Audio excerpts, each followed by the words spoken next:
Assalamualaikum warahmatullahi wabarakatuh. Kembali lagi di channel Radio Horor. Untuk kisah kali ini ada sebuah cerita dari tulisannya Doni Permana, kisah yang berjudul Bah Loreng. Dan sebelum kita lanjut ke ceritanya, tekan dulu tombol like video ini dan jangan lupa tekan juga tombol subscribe channel ini. Nyalakan juga lonceng notifikasinya agar tidak ketinggalan cerita-cerita lainnya dari channel ini. Dan seperti apa untuk kisah kali ini? Langsung saja kita masuk ke ceritanya.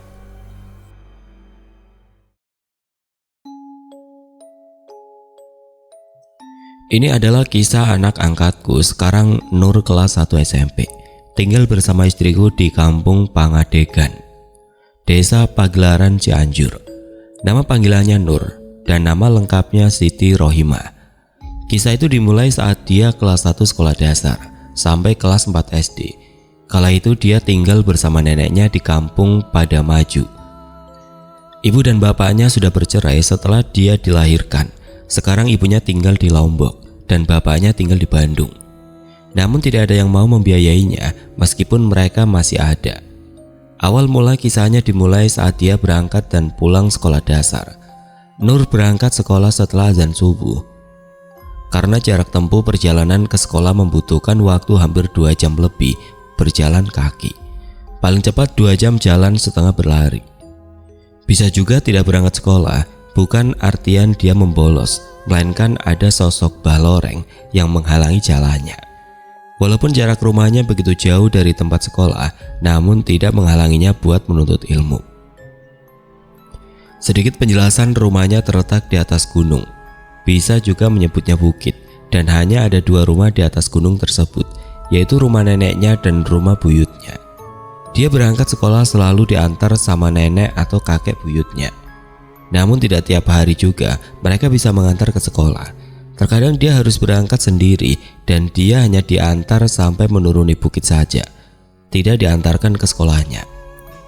Nur diantar sekolah karena di pertengahan jalan menuruni bukit masih ada sosok raja hutan dan warga sekitar menyebutnya Bah Loreng. Dan ada juga yang menyebut namanya Menak Leweng, padahal nama asli hewan itu adalah harimau. Sebenarnya walaupun masih gadis kecil, Nur adalah sosok yang berani dan mandiri. Tidak perlu diantar juga dia berani berangkat dan pulang sekolah sendiri. Karena kala itu Nur baru beberapa hari tinggal di atas gunung pasir Pogor, tinggal bersama buyutnya di atas puncak gunung. Nenek yang mengurus Nur terpaksa harus pindah ke rumah orang tuanya yang berada di atas puncak gunung. Itu semua disebabkan saat kakek tiri Nur meninggal dunia. Karena nenek dan kakek tiri Nur tidak mempunyai anak, jadi semua harta peninggalan almarhum kakeknya dibawa oleh anak kandungnya, termasuk rumahnya juga diruntuhkan oleh anak kandungnya. Sungguh tega bukan? Namun inilah realita kehidupan. Nur yang awalnya hanya memerlukan waktu beberapa menit untuk bisa sampai ke sekolah, terpaksa harus berubah menjadi berjam-jam. Karena harus menuruni gunung dan menaiki gunung saat pulang sekolah. Tapi itu semua tidak menjadi penghalang untuk bisa menuntut ilmu walaupun sangat besar risikonya. Hari itu adalah hari pertama Nur harus berangkat sekolah menuruni gunung. Dia berangkat sekolah diantar oleh kakek buyutnya selepas sholat subuh. Kakek buyutnya tahu kalau ada orang baru yang berlalu lalang menaiki dan menuruni bukit, maka Bah Loreng akan menampakkan wujudnya. "Bangun Nur!" Pelayan penuh kasih sayang dari neneknya membangunkan tidur nyenyak cucunya. "Iya nek," jawab Nur yang terbangun dan masih mengantuk. "Sudah subuh, ayo segera mandi, sholat dan siap-siap berangkat ke sekolah." "Masih dingin nek, kalau harus mandi." "Iya. Sekarang Nur harus berangkat lebih pagi, biar tidak kesiangan sekolahnya," jawab Nur dan segera bangun dari tidurnya. Karena ia tahu kini jarak tempuh untuk bisa sampai ke sekolahnya memerlukan waktu berjam-jam. "Iya, maafin nenek ya. Kamu jadi tinggal di atas puncak gunung, jadi berangkat ke sekolah sangat jauh," ucap nenek sambil meneteskan air mata. "Nggak apa-apa nek, yang penting Nur masih bisa menuntut ilmu. Nenek jangan menangis," jawab Nur sambil mengusap air mata neneknya. Nur pun bergegas mandi dan melaksanakan sholat subuh. Lalu setelah sarapan nasi yang lauknya hanya ikan asin, tepat jam 4:30 pagi Nur berangkat sekolah bersama kakek buyutnya. "Nek, Nur berangkat sekolah dulu ya, Assalamualaikum. Nur pamit sambil mencium tangan neneknya untuk berangkat ke sekolah. Waalaikumsalam. Dan ia pun berangkat berdua sama kakek buyutnya. Saat di pertengahan turunan bukit, tepat di belokan jalan, ada sebuah batu yang sangat besar. Walaupun masih subuh, namun jalan dan pepohonan sudah terlihat. Walaupun masih samar, karena saat itu bukan sedang purnama dan bersinar terang. Tepat 5 meter ke belokan, Nur bertanya, "Mbak Buyut, itu di atas batu seperti ada yang memandangi kita." Karena cahaya dua mata berwarna hijau besar memandang ke arah mereka berdua. Yang ternyata itu adalah harimau yang sangat besar, diam di atas batu seakan mau menerkam mangsa. Dengan santainya kakek buyut Nur berucap, "Itu baloreng." "Baloreng apa kek?"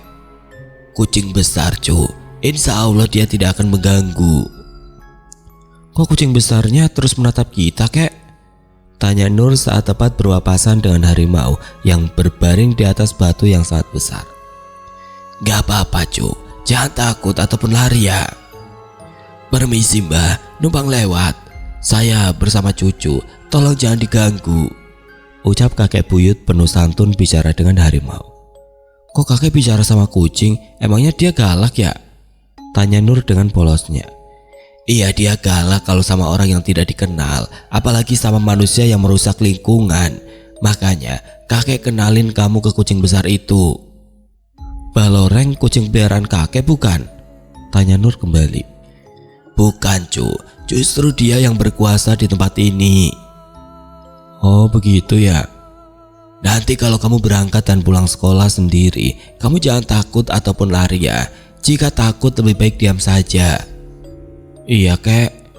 Mereka berdua lewat begitu saja. Baloreng hanya memperhatikan dan Simba berkata lagi, mengingatkan, "Kalau ada baloreng jangan lari atau takut. Lebih baik diam dan nunggu dia pergi. Insya Allah dia nggak ganggu." "Iya bah." Dan mereka berdua pun melewati harimau yang berbaring di atas batu begitu saja. Sang raja hutan hanya memperhatikan mereka berdua dengan tatapan tajamnya. Kakek buyut Nur tidak mengantarkan dia sampai ke sekolahnya, hanya ke bawah bukitnya saja. "Nanti kamu dijemput di sini. Kalau kamu takut pulang sendiri tunggu saja. Kakek buyut ataupun nenek pasti datang menjemput." "Ya kek, Nur berangkat sekolah dulu. Assalamualaikum," ucap Nur sambil mencium tangan kakeknya. "Waalaikumsalam. Yang pinter kamu sekolahnya." Dan mereka berdua pun berpisah. Kakek buyut naik gunung lagi dan Nur berangkat sekolah sendiri karena saat tiba di bawah bukit, langit pagi sudah terang. Di suatu hari saat Nur pulang sekolah, kala itu Nur masih duduk di kelas 2 sekolah dasar. Dia telah berada di bawah bukit. Sebelum menaiki gunung untuk bisa sampai ke rumah yang berada tepat di puncak gunung, dia selalu menunggu orang lewat. Belum berani naik gunung sendiri. Dia lebih takut sama monyet-monyet liar dibandingkan harimau yang dianggapnya kucing besar. Sedikit penjelasan, gunung ataupun bukit pasir Pogor adalah jalan pintas penghubung ke kampung Pasir Angin. Sama masih pegunungan juga, Nur selalu menunggu orang lewat untuk naik bersama. Karena biasanya warga Pasir Angin yang habis pulang belanja biasanya lewat jalan pintas Pasir Pogor. Tapi setelah hampir 1 jam menunggu, tidak ada warga Pasir Angin yang lewat. Nenek dan mbak buyutnya pun juga tidak menjemput. Karena perut yang mulai keroncongan dan dia sangat lapar, dia memutuskan memberanikan diri untuk naik gunung sendirian. Di awal perjalanan menaiki gunung, begitu banyak monyet-monyet liar yang sangat ia takuti. Karena di Pasir Pogor masih banyak monyet liarnya. Tapi dia ingat saran dari neneknya, jika pulang sendirian biar tidak diganggu monyet, dari bawah bukit disuruh membawa rotan bambu. Karena monyet sangat takut sama rotan bambu, dan saat itu dia membawa rotan bambu. "Hus, hus, hus," teriak Nur ke monyet liar sambil mengayun-ngayunkan rotan bambu. Anehnya, cara itu berhasil. Gerombolan monyet liar yang sedang bermain menghalangi jalan. Setelah Nur mengayunkan rotan bambu, monyet-monyet tersebut berhamburan lari ke atas pohon. Dan Nur pun melanjutkan perjalanan ditemani suara burung yang menemani perjalanannya. Bahkan sesekali ia ikut bersiul, karena dengan bersiul bisa menghilangkan rasa capeknya di saat menanjak. Dan tibalah Nur di tengah perjalanan. Tepat 10 meter menuju belokan jalur, ada bah loreng yang sedang diam di atas batu. Melihat ke arahnya, harimau bertubuh yang begitu besar. Menatap tajam seakan hendak menerkam Nur. Awalnya Nur tidak takut bertemu dengan harimau yang dianggapnya kucing besar. Saat itu Nur langsung teringat pesan kakek buyutnya untuk diam dan jangan lari. Tapi hampir setengah jam dia diam menunggu, harimau itu tidak kunjung pergi. Dengan polosnya dan ucapan bismillah, dia mencoba melewati harimau tersebut. Namun sekitar jarak 5 meter, harimau tersebut menggeram sangat kencang. Tidak lagi baringan di atas batu, melainkan telah berdiri gagah perkasa. Membuat semua tulang sendi di tubuhnya Nur langsung terkulai lemas. Kemudian dia terduduk. Jangankan untuk berlari, untuk berucap minta tolong saja tidak bisa. Setelah mendengar auman harimau yang sangat besar, hingga akhirnya pertolongan Tuhan pun datang. Ada seorang bapak-bapak yang habis berbelanja di salah satu grosir. Bapak itu adalah warga Pasir Angin, orang yang suka bareng sama Nur kalau dia pulang sekolah. Malahan justru sebaliknya, dia yang selalu menunggu Nur di bawah bukit saat jam 11 siang jika tidak ada buyut dan nenek yang menunggunya di bawah gunung. Kemudian bapak tersebut berucap, "Bangun, Neng," ucap bapak tersebut sambil merangkul Nur yang terduduk lesu ketakutan. "Ayo, kita lanjutkan perjalanan pulangnya," ajak bapak tersebut setelah Nur bangun. "Nur takut, Pak. Tadi kucing besar tersebut menggeram sangat kencang." "Insya Allah tidak apa-apa, ayo kita pulang." Dan saat tepat berada di bawah batu belokan, harimau bercorak hitam kuning putih besar berdiri dengan gagahnya. "Permisi, Bah, numpang lewat," ucap bapak yang bersama Nur. Dan anehnya sang raja hutan itu seakan menurut. Harimau itu turun dari atas batu dan pergi ke semak belukar di bawah pepohonan. "Alhamdulillah," dalam hati Nur berucap. Dan mereka pun melanjutkan perjalanan pulang ke rumah bersama bapak tersebut. "Terima kasih banyak, Pak," ucap Nur saat sampai di rumah dengan sopannya. "Sama-sama, Neng. Mungkin nenek dan buyutmu sedang ke ladang, jadi tidak bisa menjemputmu." Dan mereka berdua pun berpisah. Singkat cerita, saat neneknya Nur kembali dari ladang, Nur ceritakan kembali kejadian yang dialaminya. "Nanti nenek siapin bekal nasi, tapi dimakan ya pas pulang sekolah. Kamu tunggu saja nenek atau mbak buyutmu di musola ya. Jadi saat kamu menunggu tidak lapar. Kalau tidak ada yang lewat untuk naik, pokoknya tunggu sampai jam 3 sore. Pasti nenek akan datang menjemputmu. Jangan lagi naik sendirian ya." Jelas nenek memberi solusi sambil meneteskan air mata. Karena tidak dipungkiri dalam hatinya berkata, meskipun harimau itu tidak pernah memangsa manusia, tapi rasa takut tetap ada. Karena usut punya usut, mitosnya harimau itu adalah sosok penunggu sisa peninggalan masa lalu dari kerajaan Pajajaran yang sering kali menampakkan wujudnya di siang maupun malam hari. Tapi tidak sedikit juga warga menyaksikan kalau harimau itu sedang makan. Kadang makan monyet, ayam hutan, babi hutan, dan hewan liar lainnya. Jadi walaupun tidak pernah menerkam manusia, rasa waspada dan khawatir tetap ada. Begitulah kegiatan Nur setiap hari selepas pulang sekolah, menunggu orang lewat atau nunggu dijemput buyut dan neneknya. Dia tidak lagi berani untuk pulang ke rumah naik gunung sendirian lagi. Dan setelah kejadian tersebut, neneknya Nur tidak pernah terlambat menjemputnya.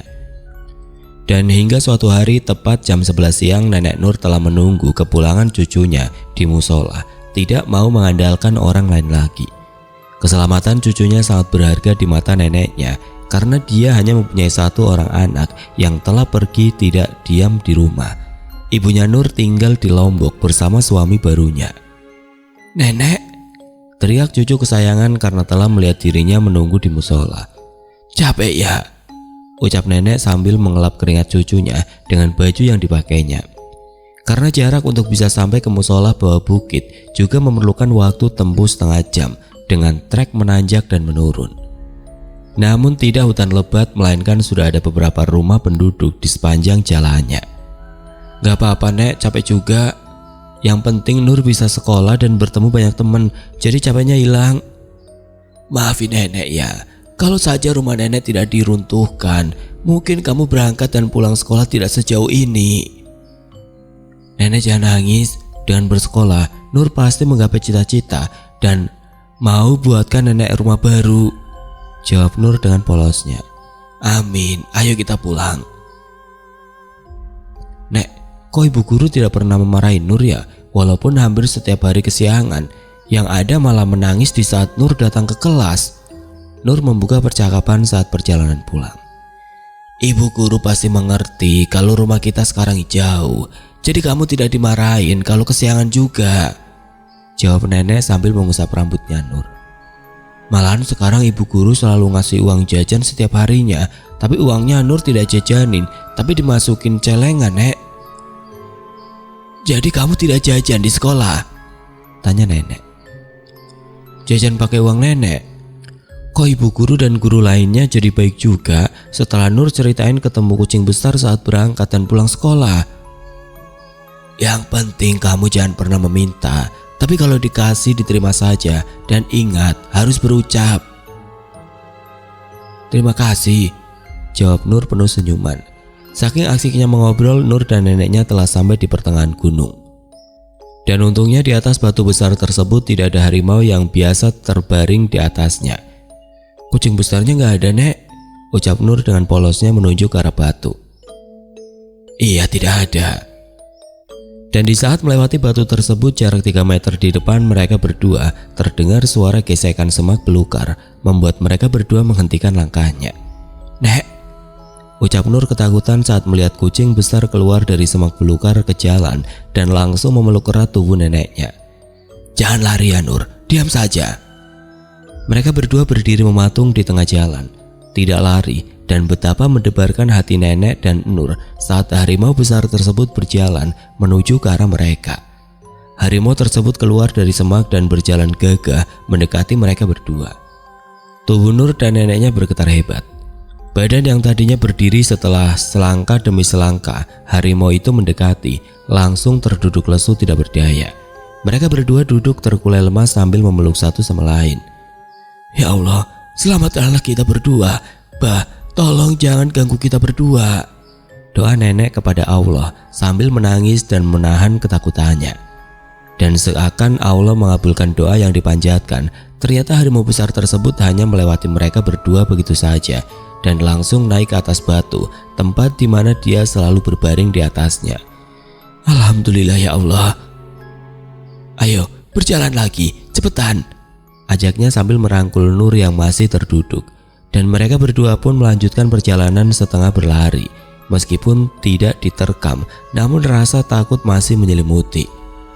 Dan akhirnya mereka berdua sampai di puncak gunung, rumah tempat tinggal mereka. Singkat cerita, setelah kejadian tersebut, hari pun terus berganti. Namun setelah kejadian itu, sang raja hutan tidak lagi menampakkan wujudnya.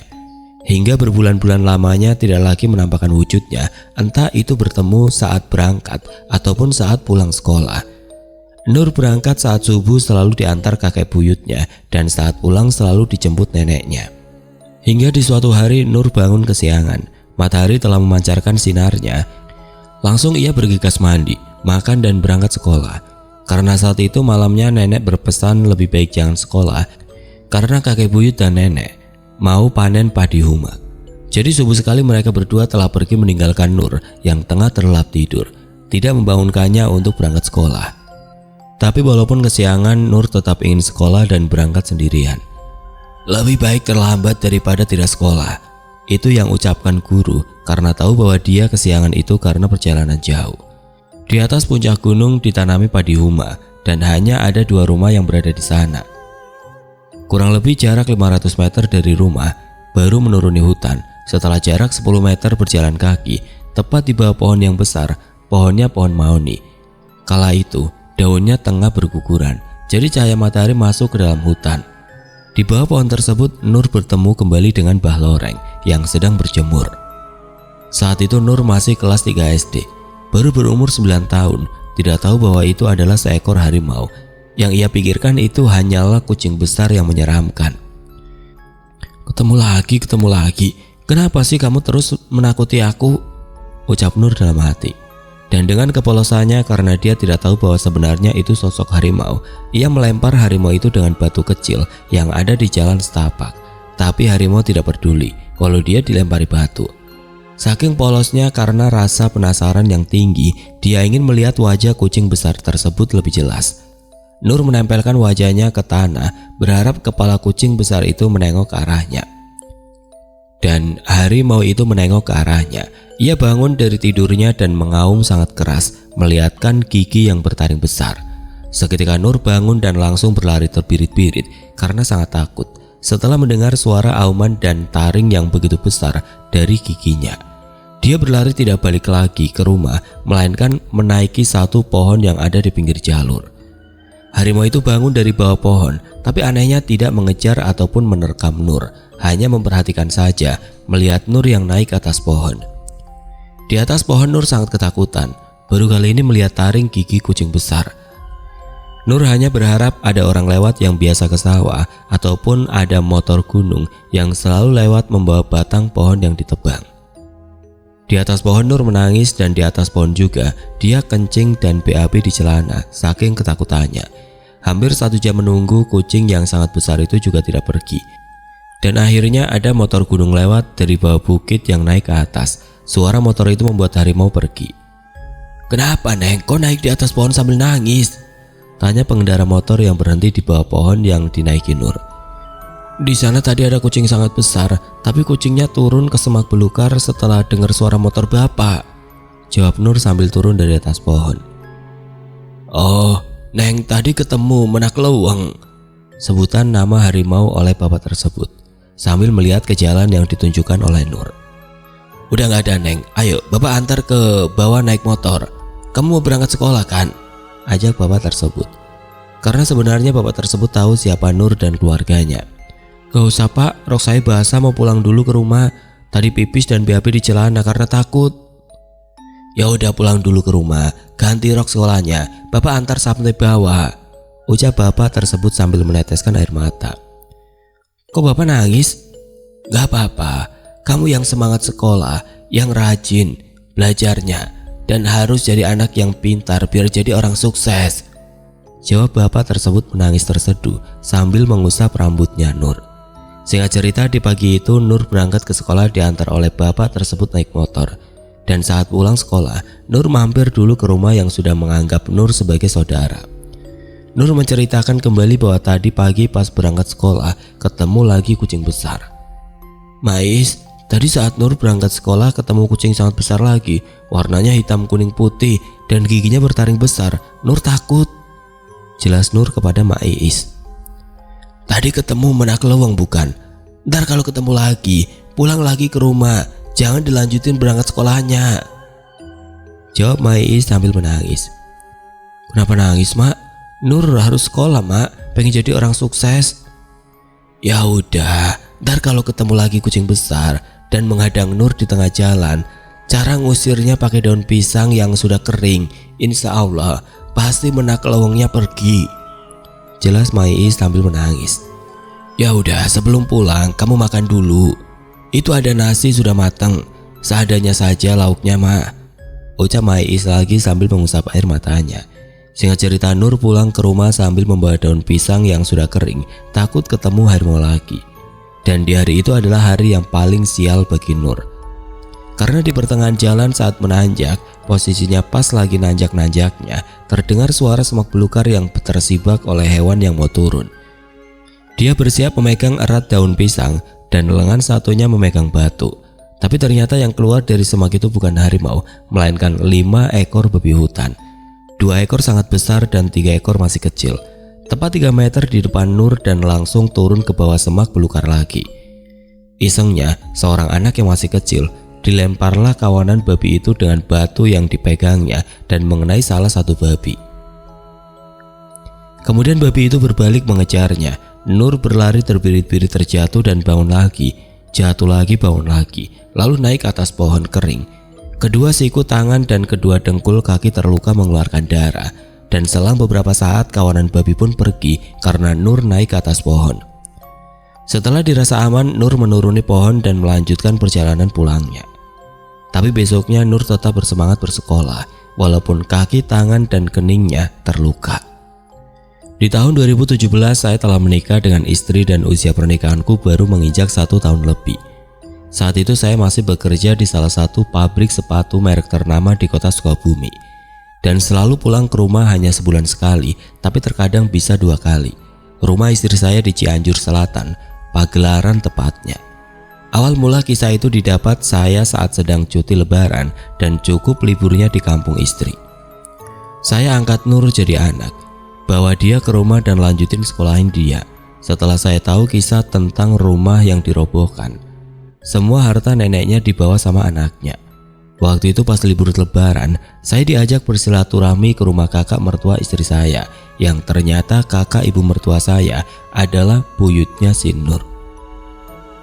Kami sekeluarga berangkat ke sana mengendarai motor, namun motor hanya kuat sampai bawah gunung. Setelah motor dititipkan ke salah satu rumah di bawah gunung, kami sekeluarga berjalan kaki untuk naik ke sana. Saya yang notabene bukan seorang pendaki gunung, rasa lelah langsung terasa. Semua badan basah dengan keringat. Perjalanan langsung menanjak dan membutuhkan waktu hampir 2 jam lebih untuk bisa sampai ke puncaknya. Di tengah perjalanan ke rumah buyutnya si Nur, memang benar monyet liar masih banyak. Namun saya tidak bertemu dengan bah loreng yang diceritakan. Batu yang sangat besar di belokan juga memang ada. Dan pas sampai puncak, memang benar hanya ada 2 rumah dan 4 orang penghuni rumah, yaitu nenek Nur, ibu dan bapak neneknya, dan Siti Rohimah, yang disebut Nur nama panggilannya. Saya bertanya pas si Nur salaman dengan saya. "Sekolah enggak?" "Iya masih sekolah." "Di mana?" "Di bawah bukit. Berangkat suka diantar, namun pulang suka nunggu orang lewat. Takut naik sendiri, suka ketemu baloreng," jawab Nur dengan polosnya. "Siapa baloreng?" "Kucing besar, tapi warga bilang itu adalah harimau." Langsung saya merinding dengernya, lalu bilang ke istri saya, "Bawa dia ke rumah dan sekolahin dia di sana. Buat nemenin aku Bun, kan saya pulang sebulan sekali juga. Kita angkat anak saja." Ucapku meminta persetujuan istri supaya si Nur diangkat anak. Setelah saya tahu semua kisah hidupnya dan si Nur juga mau sekolah dan tinggal bersama istri saya, nenek dan buyutnya pun membolehkannya. Dan kala itu saya pun ikut penasaran ceritanya si Nur. Saya bertanya kepada buyutnya si Nur, "Kek, emang masih ada harimau? Tapi kok kesannya bukan harimau biasa ya, karena tidak pernah memangsa manusia." Setelah menyeruput kopi hitam dan menghisap rokok dalam-dalam, almarhum buyut Nur berucap, "Pajajaran dan Panjalu. Kok bisa ada 2 jenis yang hidup berdampingan? Berarti garis besar sejarahnya, tahu ya? Hanya cerita-cerita orang tua aja mbah. Sebenarnya ada 2 harimau yang menjaga gunung ini. Mereka berdua adalah sepasang suami istri yang ditugaskan untuk menjadi paku buminya gunung ini. Konon katanya jika mereka berdua pergi, maka kampung yang berada di bawah gunung akan tertimpa longsor." "Begitu ya? Jadi penasaran." Saat itu obrolannya jam 10 malam. Di luar rumah sambil menyaksikan pemandangan lampu-lampu kampung bawah gunung kota Pagelaran. Kebetulan bulan lagi purnama, pergi ke bawah pertengahan gunung, tepat di atas batu. Biasanya kalau lagi purnama, mereka berdua selalu memandang bulan. "Takut nyasar mbah." "Ayo, mbak antar." Dan acara dadakan pun terjadi. Saya dan buyutnya Nur pergi menuruni gunung. Setelah beberapa saat perjalanan, sampailah kita berdua ke tempat tujuan, yaitu pas di tengah-tengah gunung. Jarak 15 meter ke batu besar, kita berdua menghentikan langkah. "Itu kedua harimaunya sedang menatap bulan." "Tapi yang saya lihat bukan 2 ekor harimau, melainkan 2 orang manusia, 1 laki-laki dan 1 orang perempuan, yang berparas sangat tampan dan rupawan dan sangat cantik mempesona, yang tersinari oleh cahaya rembulan malam yang tengah purnama," jawabku sambil menatap ke arah batu dengan seksama. "Tapi yang saya lihat 2 ekor harimau, Coba pejamkan mata dan niatkan dalam hati, minta perlihatkan sama Allah." "Iya, kini saya juga dapat melihatnya," ucapnya setelah beberapa saat. "Pergilah, kini kamu telah tahu kebenarannya. Kita berdua sedang ingin menikmati keindahan rembulan malam yang tengah purnama," ucap perempuan berparas sangat cantik. Tadinya saya ingin menanyakan beberapa hal, tapi menghormati permintaannya, saya dan kakek buyutnya pun kembali lagi ke rumah. Sampai sekarang kisah baloreng masih ada, namun jarang sekali ia menampakkan wujudnya.